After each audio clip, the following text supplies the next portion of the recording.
Ducks Unlimited presents the Better Waterfowling Tip of the Week. Here you go, Jeff. Drake, load. When you're hunting big water like this, there's one overriding consideration, and that's boating safety. This boat is made for open water. This boat will slice through those waves. It'll give you a lot better ride, too, than a John boat that just bangs on the waves.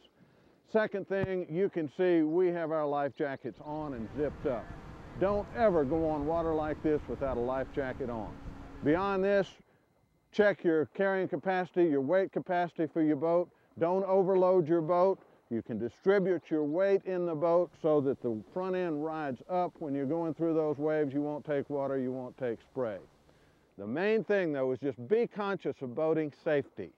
Don't get on the water in small boats in rough water that are overloaded. It's a recipe for danger. It's a recipe for tragedy. Remember boating safety on big water or any water anywhere you're running a boat. Don't flirt with danger. Be safe when you're duck hunting.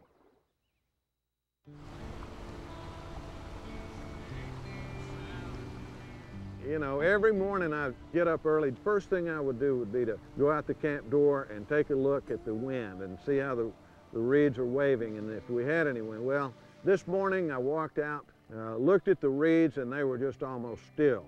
I mean, almost virtually no wind, whatever, real warm, and I thought, I can't believe we're going to have one more bluebird day. Well, it's the last day, and we'd seen a raft of birds on the other side of the lake, more towards the reed beds. It was going to be a little bit tougher to hide, but we thought we'd give it a shot. We had to scout the morning of our hunt, but we found a good place, found where we could throw the decoys out, hopefully in an area where birds would be trading up and down a reed line. We hid the boat in some fairly thin reeds, but Jeff says that diving ducks aren't quite as wary. You know, they get down low to the water a lot of times and they fly, and if you just sit back in those reeds in an exposed boat, just a little bit of reed cover is enough for you and they won't flare. So that's what we did. When the birds are in a certain place, you've got to go after them. That's the heart of freelance hunting, and that's what we did. Get him, Mike. Oh, good shot. Oh, nice shot, Beautiful Mike. shot. That is beautiful. Great. Push him off. I've had Labrador Retrievers for 40 years. Back. It was really a pleasure for me to hunt with Drake, the DU dog. What a gentleman he is in the boat. Oh yeah, he's got him. Good retrieve. That was a... I can't wait to go back and tell my sons and my grandsons what a great dog Drake is. I was very impressed. Good job, Drake. All right, drop. Good dog.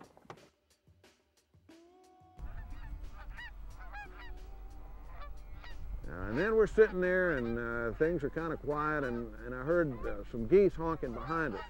And I looked around and there were two birds coming right toward us, just reed top high. We got down and just stayed still, and those geese came almost to us and then they veered. They were about maybe 40 yards out when they turned. Ready? I'd go. Get him.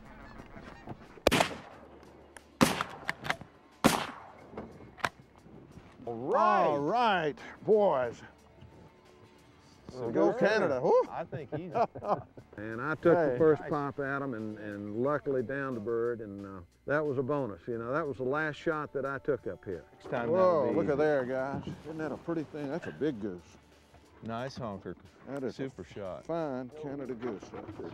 Last shot in Canada on our 16-day road trip, and I got a Canada goose, and I was very proud of that. And we've been blessed with pretty weather. I don't know if that's a blessing or a curse. I wish it had been a little rougher and stormier and push new birds in, but you take what you're offered and make the most of it, and that's what we've done, and I have no regrets. It's been a wonderful trip, and look forward maybe to coming back and doing this again sometime. It's a shame things like this have to end. Waterfowl habitat in the prairie pothole region is under siege, and continued losses will compromise duck numbers, our hunting heritage, and quite likely much of the hunting industry. Hi, I'm Don Young of Ducks Unlimited. Strong science and more than 70 years of hands-on experience has shown that more habitat on the ground means more ducks in the sky.